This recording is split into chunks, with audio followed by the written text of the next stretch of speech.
bangun sampai tidur tuh nggak jelas, berangkat gelap pulang gelap, nggak punya rutinitas, nggak punya rencana gitu. Dan yang kedua gini, ada yang punya rencana tapi cuma dunia, nggak ada nilai akhiratnya. Jadi maaf nih, keluarnya sibuk cari dunia sampai dapat kaya, nggak apa-apa kaya, tapi kekayaannya cuma untuk dunia. Begitu meninggal nggak punya bekal. Nah, tawaf itu diajarkan kita saat tawaf supaya dalam berputar bukan cuma fisiknya berputar, tapi di situ ada zikirnya. Jadi ada fikir, ada zikir di situ. Ya, makanya diiringi dengan kalimat subhanallah walhamdulillah wala ilaha illallah Allah akbar. Nah, tiga kata itu sebetulnya bimbingan beraktivitas dalam kehidupan. Jangan sampai kita menjauh dari Allah, syukuri nikmat yang didapatkan, agungkan Allah ketika mendapati nikmat itu. Nah, itu kan 7 kali ya, 7 hari. Nah, kita disebutkan di Quran dengan Bani Adam, itu 7 kali. Jadi manusia itu disebut dengan 5 nama. Perhatikan keselarasan pilihan kata Quran dengan tugas kita sebagai manusia. Disebut dengan Bashar 35 kali. Qul innama ana basyarum mithlukum. Disebut dengan Ins. Wa ma khalaqtul jinna wal ins, ya. Kemudian disebutkan 18 kali dalam Al-Quran. Kemudian disebut dengan Insan, Ar-Rahman, Allaman Quran, Khalaqan Insan. Insan disebutkan 65 kali dalam Al-Quran. Ada An-Nas, itu surah paling favorit Bapak ya. An-Nas, Qul a'udzu birabbil nas, disebutkan 240 kali dalam Al-Quran. Nah, ada satu yang menarik, Bani Adam. Bani Adam itu disebutkan 7 kali dalam Al-Quran. Baik, tadi saya tanya, kita kalau beraktivitas seminggu berapa kali? 7 hari. 7 kali kan? Nama kita disebutkan 7 kali. 7 hari beraktivitas.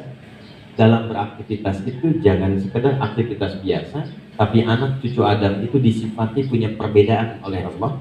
Jadi beda anak Adam itu kalau beraktivitas, beda dengan hewan, beda dengan tumbuhan, beda dengan jin, beda dengan yang lain.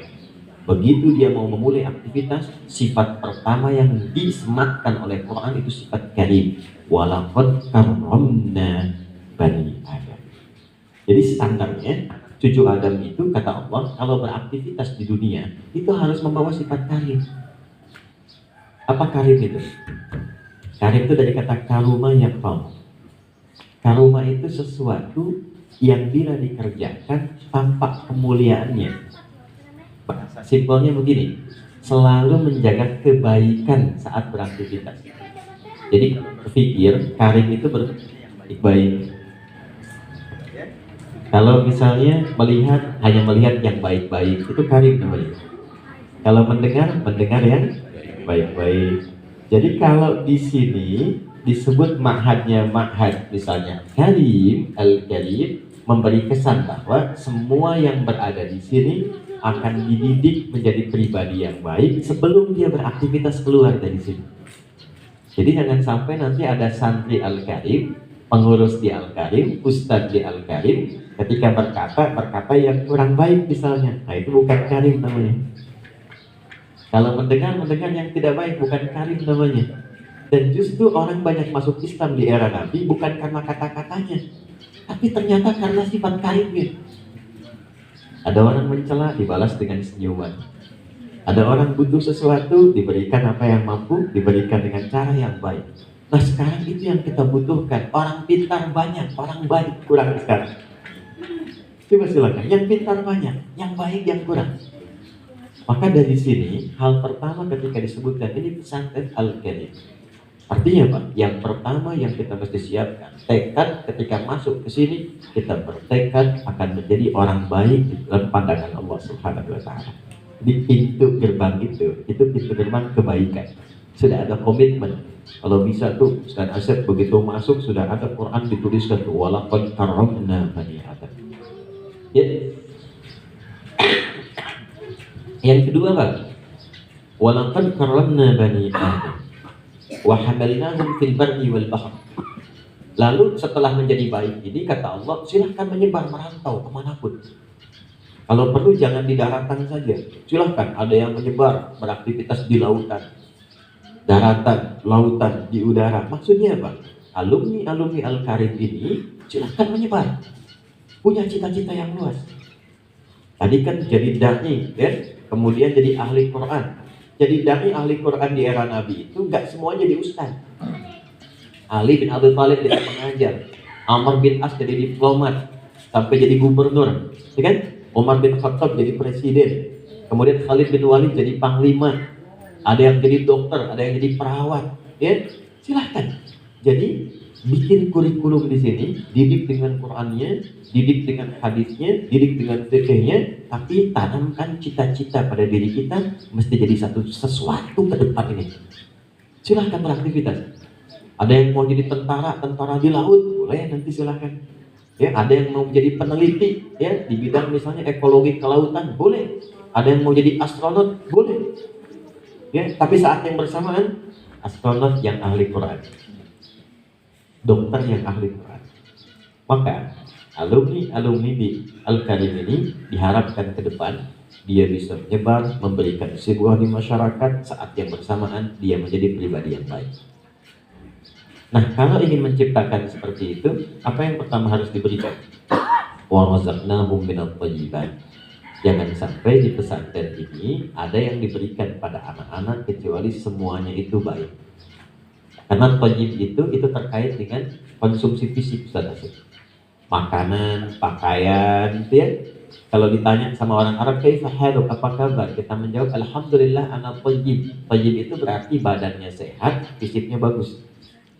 Ya, tapi kan ada yang badannya sehat, fisiknya bagus, namanya thayyib, dia nggak pulang-pulang 2 tahun 2 bulan, ya. 2 kali puasa, 2 kali lebaran nggak pulang-pulang tuh. Ya. Nah, maka nanti ada kebaikan kedua namanya khair. Jadi kalau thayyib itu fisiknya, khair sifatnya. Jujur itu khair. Ya, sabar itu khair. Alhamdulillah ana bi khair. Maksudnya nggak ada banyak pikiran. Kalau sifat jadi sikap, jujur itu sifat, disogok tidak terima, nolak itu sikap namanya. Bapak sedang jadi pengusaha, ya, atau bapak pejabat, tiba-tiba datang pengusaha, Pak, ini ada proyek ini nih, fee-nya bagus Pak, 5 miliar. Lalu bapak katakan, maaf ya, ini jari saya nih, jari yang dipakai tahiyat, nggak akan pernah saya pakai maksiat. Bisa. Nah itu Pak ketika dipraktekkan namanya ma'ruf. Jadi ada thayyib, ada khair, ada ma'ruf. Ya, terus dia balik lagi, tapi fee-nya naik Pak, sudah kami diskusikan jadi 10 miliar misalnya. Tunggu sebentar ya, saya istighfar dulu. Nah, maksudnya ada istighfar ya. Jadi ada thayyib, ada khair, ada apa? Ma'ruf. Nih, kalau ma'ruf itu kebaikan yang dipraktekkan. Jujur, sabar, dipraktekkan itu ma'ruf. Tapi kalau cuma sampai ma'ruf, jangankan yang muslim, non muslim pun ada yang ma'ruf. Pernah dengar non muslim suka bantu?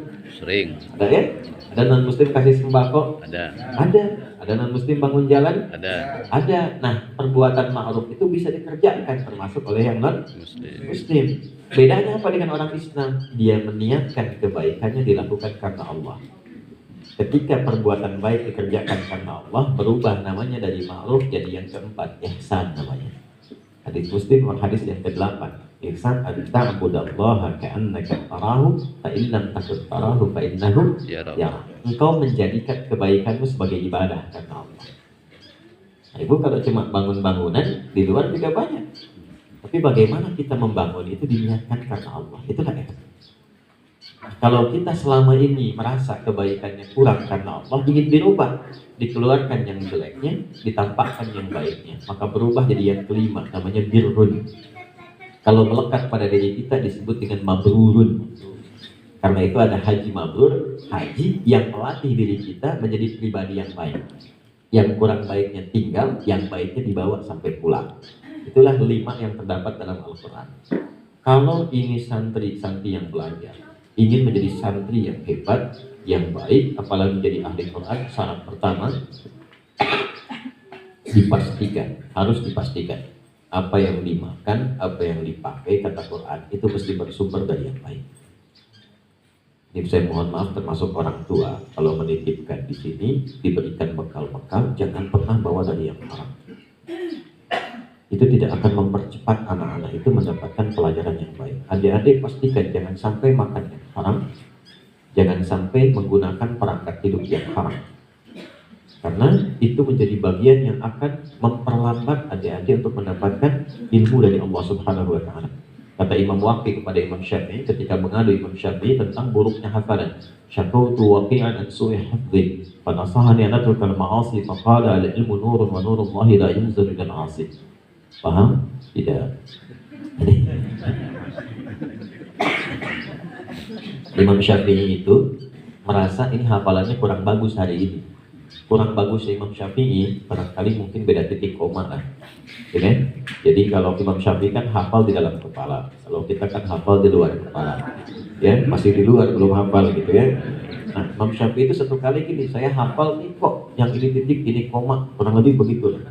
Ngadu ke Imam Waqi gurunya, guru saya ini kok hari ini hafalannya nggak enak hafal ini. Kata Imam Waqi, Syafi'i, ilmu itu nurullah, cahaya yang Allah titipkan. Sedangkan cahaya Allah itu tidak akan pernah masuk bila dalam diri kita masih ada maksiat. Ya maksiatnya Imam Syafi'i segimana gitu. Ya, tapi gambarannya itu maksiat itu mencegah kebaikan datang. Sambil contoh begini Pak, Bu. Ini kita sharing saja ya. Saya punya ibu luar biasa. Sampai hari ini masih hidup, alhamdulillah. Itu beliau kalau masak sesuatu untuk kami anak-anaknya, misalnya mau masak ayam, kalau punya uang beli ayam, itu nggak pernah beli ayam mati, selalu hidup. Ya, nggak pernah beli yang tersembelih, selalu hidup. Nanti yang hidup ini beliau akan bawa ke tukang sembelih, dan itu harus disembelih di hadapan beliau. Beliau yang bacakan doanya ditampilkan. Dipastikan di hadapan matanya bahwa ayam ini disembelih dengan kalimat Bismillahirrahmanirrahim. Setelah itu baru dibawa pulang. Setelah itu baru dibawa pulang, dijaga. Dan hasilnya bagi kami yang makan itu bukan cuma enak makanannya, tapi kami merasakan hal-hal yang berbeda. Saling mencintai dengan saudara-saudara, kemudian semangat dalam belajar, ingin memuliakan orang tua, ya, ingin berbuat baik pada siapapun yang bisa dilakukan. Itu dari makanan. Saya waktu ikut daurah dari Madinah 2002 di Jogja. Itu ada kawan kami cerita, teman dia itu hafal ribuan hadis. Tiba-tiba main ke kota, kena godaan masuk bioskop. Begitu masuk, ya cuma nonton, keluar dari situ hilang hafalan hadisnya semua. Kenal Imam Ibnu Malik tidak? Ibnu Malik itu ahli bahasa yang ngarang Alfiyah. Nanti adik-adik kalau sudah sampai levelnya belajar Alfiyah, itu nanti pelajaran tertinggi tingkat ilmu nahwu dan sharaf. Di nahwu itu ada jurumiyah, ya, jurumiyah karangan Imam Aslan Haji, kaidah gramatikal bahasa Arab, al-kalamu lafzul murakkab wal mufidu bil wad'i wa aqsamu salasatu ismu fi'lun wa harfun dan seterusnya. Itu saya belajar tahun 97 dulu dengan Ustaz Azif. Gurunya Pak Atas Kurnia, itu hari Rabu diajarkannya sore jam 4. Itu setelah itu nanti ada imriti pertengahan. Nah tingkat tertingginya alfiyah. Kalamuna lafzun mufidun kastaqim wasmun wa fi'lun thumma harfun il kalim wa khiruhu kalimatun wal qawlu am wa kalimatun biha kalamun qad yu'am dan seterusnya. Itu asalnya ditulisnya 1000 bait. 1000 bait. Dan ulama dulu itu sebelum nulis hafal dulu Pak. Orang sekarang nulis dulu baru menghafalin. Orang dulu hafal dulu baru ditulis. Itu hebatnya orang dulu. Jadi ulama kita tuh imam-imam besar, Imam Syafi'i, Imam Ahmad, Imam Malik, Imam Abu Hanifah, ya termasuk ahli-ahli ulama lain, itu hafal dulu, menuliskan lewat hafalannya. Jadi begitu beliau mengatakan ini, Qala Muhammadun wa ibnu Maliki Ahmad Rabbillah khairan maliki. Ya, kemudian yang paling menarik begini, musalliyan ala nabiyil mustafa wa alihi mustaqbilin asyarafa wa asta'inullaha fi alfiyah wa qasidun nahwi biha mahwiyah tuqarribul aqsa bilafdin mujazi wa tabsutun badka biwa'din munjazi. Nah ini kalimatnya, wa taqtadi ridan bi ghairi sukhtin fa'iqatan alfiyatan limuqti. Jadi Ibnu Malik itu lahir di tahun 600 Hijrah, namanya Muhammad, bapaknya Abdullah, kakeknya Malik. Muhammad bin Abdullah bin Malik yang dari Andalus, lahir tahun 600 Hijrah. Ini orang hebat, tahu kaidah bahasa, itu mengarang 1000 bait. Yang hafal 1000 bait itu akan jadi pakar di bidang bahasa. Sudah hafal, dia punya guru. Gurunya namanya Ibnu Mu'ti, lahir 564 Hijrah. Ya, nama aslinya Yahya bin Mu'ti. Nah, Pak Yahya ini, Kiai Yahya, itu sudah mengarang duluan Alfiyah, namanya Ad-Durrul Alfiyah, dikarang 1000 bait. Itu gurunya. Begitu muridnya ngarang Alfiyah lagi, ternyata lebih rapi, lebih sistematis, lebih enak dipelajari. Lalu menuliskanlah di baitnya, fa'iqatan Alfiyah tabni Mu'ti, Alfiyah saya lebih unggul dibanding Alfiyah guru saya, yaitu Ibnu Mu'ti. Itu Pak, Ibu, adik-adik, begitu kalimat itu muncul, lupa 1000 bait semuanya. Lupa. Nah, sifat karim itu nanti kalau kita benar mengajarnya, menanamkan kepada murid, jangan sampai adik-adik santri itu walaupun sudah hebat, jangan selalu merasa lebih unggul dibanding guru. Selalu harus hormat.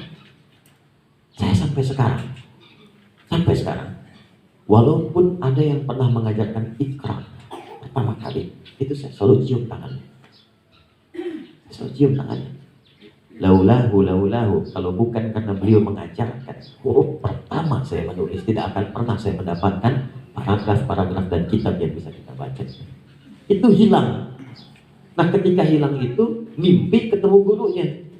Begitu mimpi, dia kalau ketemu gurunya sadar ada yang salah, maka diteruskan baitnya, ya. Wa huwa bisabqin haizun tafdila. Ya, kemudian wallahu yaqdi bihibatin wa firali wa lahu fi darajatil akhirah. Walaupun alfiyah saya bagus, tapi tetap guru saya yang paling utama yang mengajarkan saya. Semoga Allah memberikan pahala yang setimpal dan lebih baik bagi guru kami, baik di dunia ataupun di akhirat. Begitu muncul 2 bait ini, kembali lagi 1000. Ini kisah nyata. Jadi yang asalnya 1000 bait, jadilah 1002 bait. Asalnya 1000, jadi 1002 bait. Nah, 2 bait itulah isinya adalah sifat karim. Jadi semulia-mulianya seorang guru mesti optimal mengajar kepada murid. Hebatnya seorang guru itu kalau sudah bisa mendapatkan murid lebih baik dari gurunya. Dan silahkan cek, orang-orang dulu itu walaupun ulama hebat, itu muridnya pasti lebih hebat dari gurunya. Dan sehebat mereka murid itu selalu menyanjung gurunya. Imam Syafi'i ngaji ke Imam Malik, itu Imam Syafi'i nanti lebih unggul dibanding Imam Malik. Tapi ketika disebut Imam Malik selalu mengatakan itulah bintangnya Madinah, imamnya Darul Hijrah, ya, pijakannya dunia. Itu selalu begitu. Dan itu sesuatu yang sangat menarik. Nah, itulah karim. Jadi kalau nanti adik-adik belajar, saya itu waktu dengan Ustaz Asep belajar, pernah satu kali saya menyimpulkan yang salah. Kenapa guru, saya nggak sebut nama ya, kenapa guru ini begini, itu langsung hilang. Begitu kita istighfar balik lagi, itu alhamdulillah, itu muncul lagi. Dan ketika kita selalu sertakan guru dalam doa, itu sampai sekarang, walaupun dulu saya belum paham bahasa Arab itu dengan baik, baru masuk pesantren. Tapi alhamdulillah sekarang, jadi tahun 97, sekarang 2023, berapa tahun tuh? 26 tahun ya.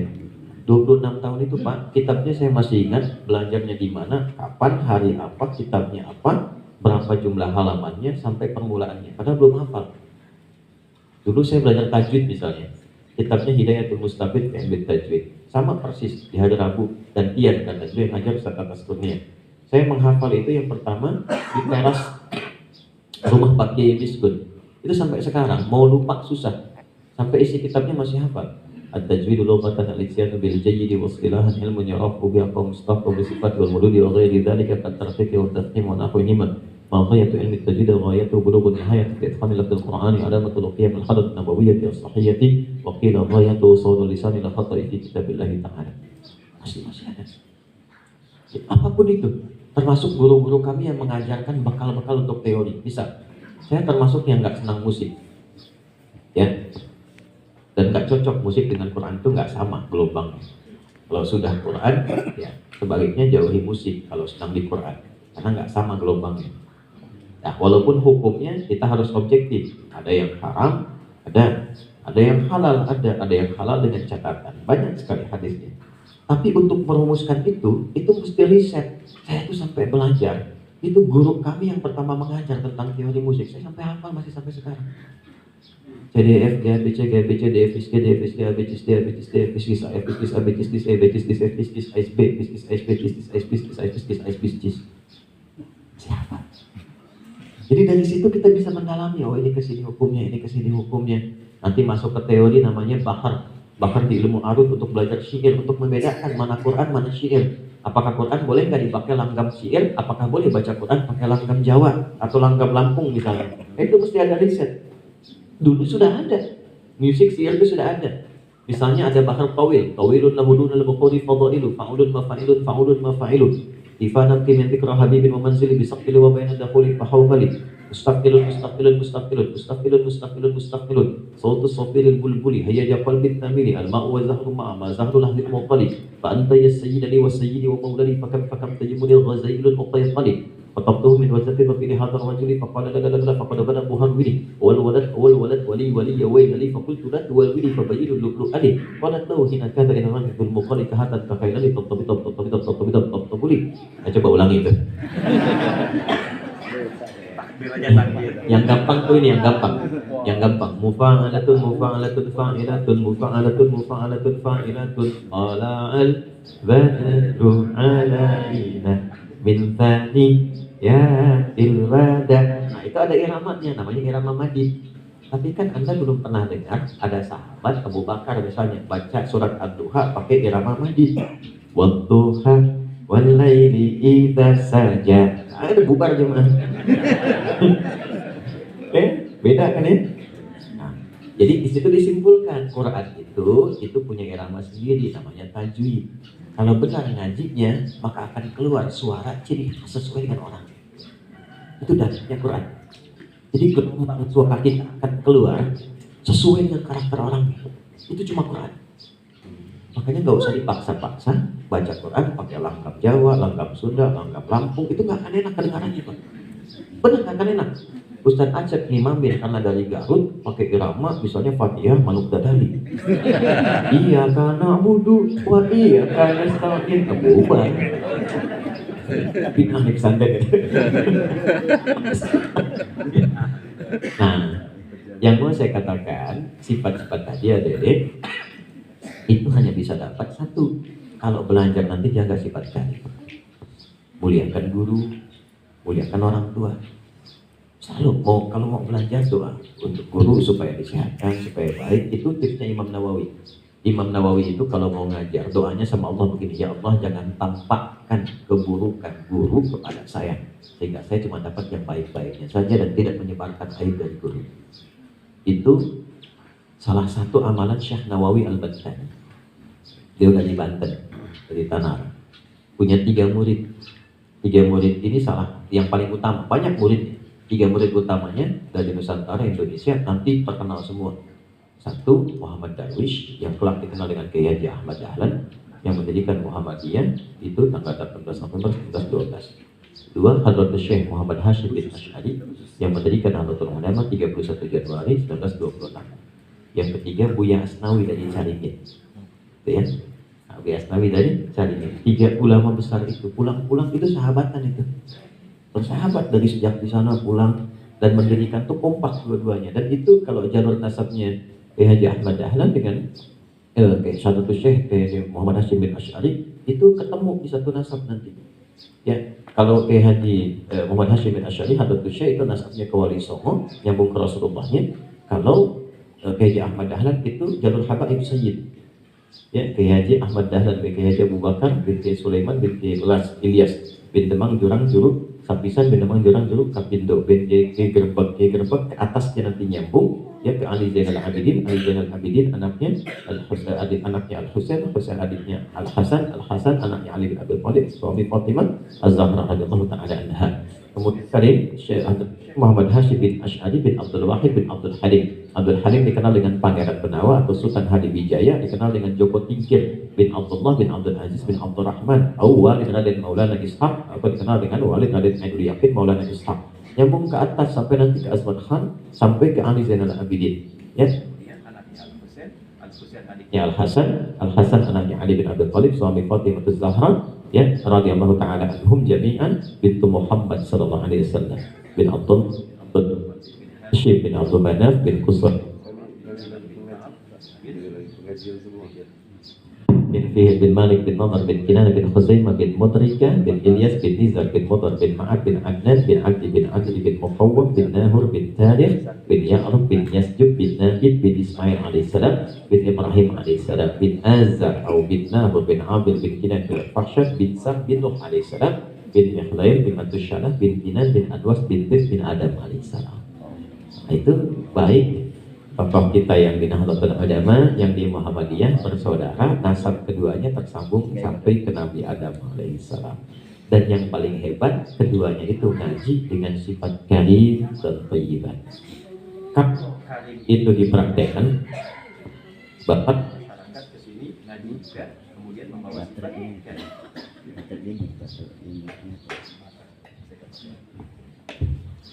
yang masyarakat ke sini ngaji. Di sini Ustaz Asep siapkan materi juga.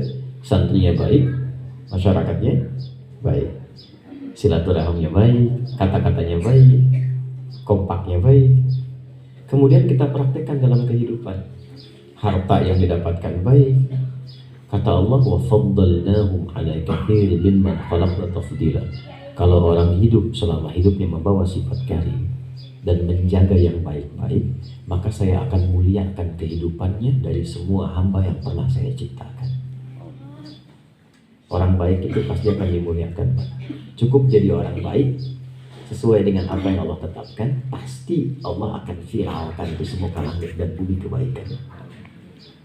Nah, tidak mungkin kita menjadi baik tanpa punya sifat rasyid. Tidak mungkin jadi baik tanpa punya sifat rasyid. Rasyid itu sesuatu yang teratur. Rasyid itu kematangan yang terukur. Jadi mengerjakan sesuatu dengan pertimbangan matang, sudah terukur, terencana, itu rasyid namanya. Seorang yang masuk balik, yang sudah mulai mengerti dan mengukur. Anak-anak dikasih 10.000, terima aja. 1.000, terima aja. 100.000, terima aja. Belum balik. Begitu dikasih kemudian 10.000, dia berkata, nggak mau, pengen yang merahnya merah jambu, yang 100.000. Dan dia sudah punya rencana, oh 100.000 akan dipakai ini, maka disebut dengan rusdun namanya. Fa in anastum minhum rushd fadfa'u ilaihim amwalahum. Jika ada anak yang sudah balik, anak yatim balik, maka tes, percayakan, coba kasih uang untuk dia kelola. Kalau melekat itu pada diri yang disebut dengan rasyid. Rasyid itu yang sudah bisa ngatur, punya rencana dan matang sifatnya. Maka didiklah santri-santri ini bukan cuma hafal Quran, bukan cuma jadi dai, tapi menjadi pribadi tangguh yang punya rencana-rencana hebat di masa depan. Ya, adik-adik mesti punya cita-cita, nanti selesai dari sini mau kemana, mau jadi apa, rencanakan sejak sekarang, siapkan. Saya sejak masuk pesantren, wah itu sudah punya rencana, dah pokoknya pengen jadi ahli Quran. Itu waktu kecil masih pengen jadi Habibie. Pokoknya Habibie. Sampai buku-buku Pak Habibie itu saya di rumah tuh, ya kumpulkan baca semua Habibie. Nah naik lagi ke atas SD agak tinggi lagi presiden. Nah, jadi pas Pak Habibie itu menjadi presiden, pokoknya saya jadi presiden. Tapi begitu melihat kiai kita dengan Qurannya, dia miskun asyatid itu, ahli Quran, Qurannya, sikapnya, kemudian wibawanya, oh saya putuskan gak ada yang tertinggi kecuali di ahli Quran. Sejak saat itu pokoknya ahli Quran, terserah Allah mengantarkan kemana, jadi ahli Quran. Maka saya cintai Qurannya, saya sayangi Qurannya, terutama setelah ayah meninggal. Ini bagian terakhir yang mau saya sampaikan. Jadi Pak Ibu, adik-adikku, kami ini tadinya saya mau masuk SMP umum dan SMP favorit di Pandeglang itu sudah menunggu. Alhamdulillah Allah takdirkan dari kecil itu senang belajar, senang ilmu. Kalau senang belajar sedikit sebetulnya. Jadi dari TK ke SD, ya kadar Allah dapat kebagian juara 1, terus dikumpulkan sepandeglang itu yang semua SD-nya juara 1. Nah saya di situ juara 1 juga. Maka diharapkan masuk pesantren unggulan untuk disiapkan sebagai kadar anak daerah yang bisa pulang gitu, disiapkan. Tapi terjadi perubahan. Ini antara kita saja ya. Malamnya saya mimpi ke musola yang ayah saya ngajak di situ, saya ada di situ. Lalu ada sosok bersih gitu, cahayanya beda. Lalu di sampingnya mengatakan, inilah Rasulullah SAW. Besoknya saya cerita, itu SD saya terakhir. Besoknya saya cerita ke ayah saya, ke ibu. Maka di situ takdir saya mulai berubah.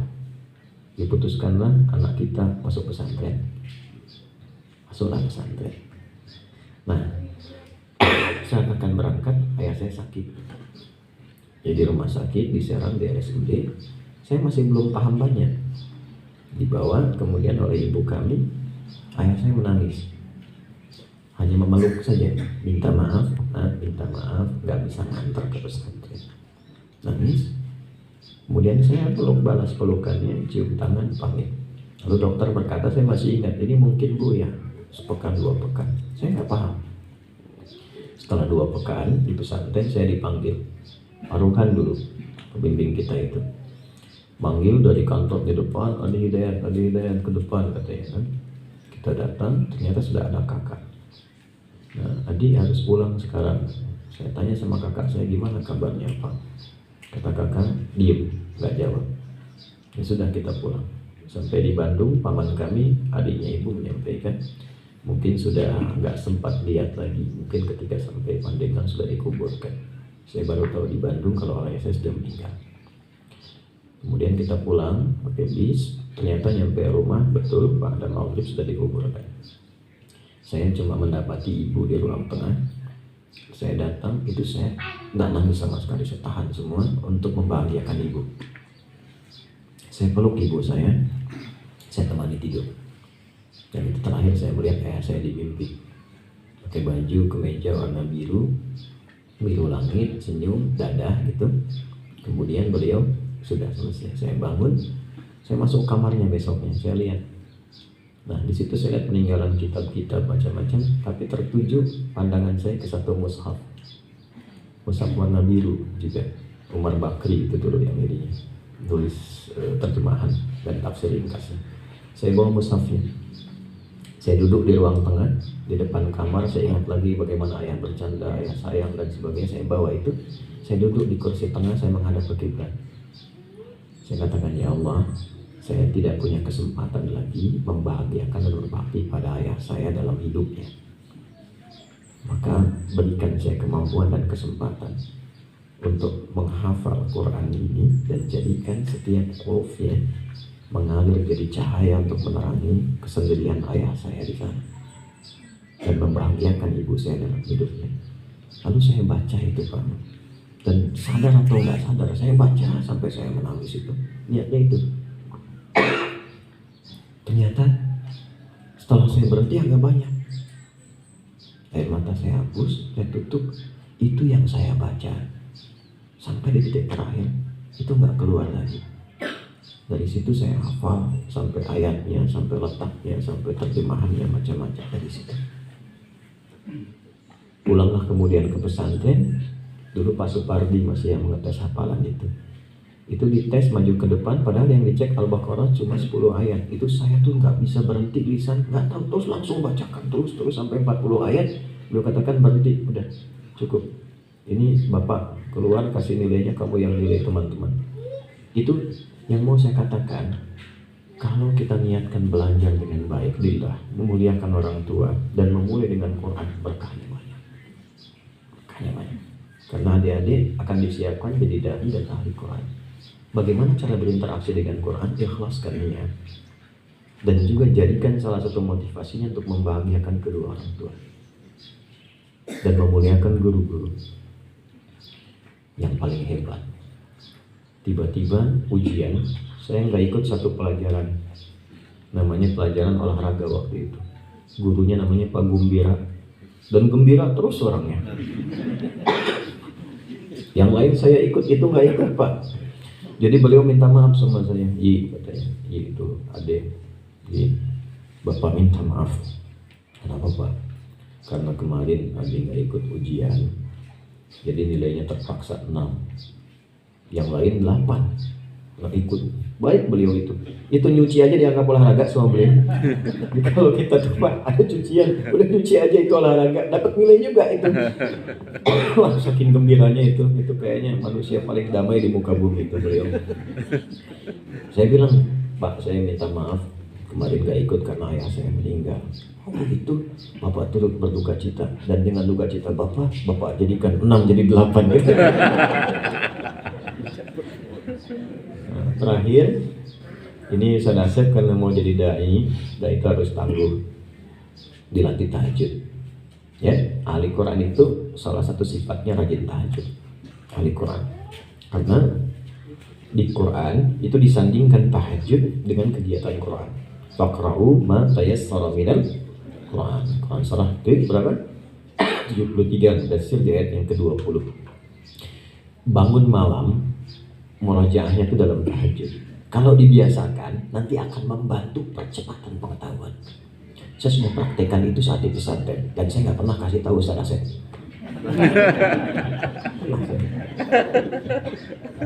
Tapi suka ikut-ikut. Saya suka ikut-ikut. Jadi kalau saya ke masjid, ikut ke masjid ya. Malam ujian begitu. Cuman saya nggak kasih tahu rasanya. Jadi yang lain ke kelas, saya ke masjid. Tahu apa yang terjadi? Ini juga mungkin saya baru cerita nih. Kalau malam ujian, saya dikasih 2 oleh Allah, alhamdulillah. Tapi yang satu jangan ditiru ya. Itu sejak di pesantren, sekarang saya sudah berubah. Yang satu itu saya jarang nulis di pesantren. Tanya Ustaz Asep. Beliau rajin nulis. Karena kalau mau ujian, saya pinjam catatannya. Atau saya duduk tiduran di sampingnya. Ini kalau ngapalin kencang Bu. Benar ini, kalau mau ujian kencang ngapalinnya tuh. Oh, itu baca itu. Ya kencang, saya tiduran. Saya panggilnya Asep. Ya. Jadi kalau saya Ahi, ini Ahok. Ahi ada hidayatnya saya polis. Dulu terkenal begitu. Pokoknya bangunin saya nanti kalau udah selesai. Jadi kalau beliau baca kencang, itu selesai, saya bangun, saya udah hafal Pak. Alhamdulillah, jadi saya tuh alhamdulillah dikasih kalau dengar itu cepat. Nah jeleknya saya nggak nulis, jangan ditiru itu. Nah, jangan ditiru ya, harus nulis. Jadi satu kali pelajaran Pak Dindin waktu itu kan harus ada buku catatan dikumpulkan. Kumpulkan buku catatan katanya. Mana itu?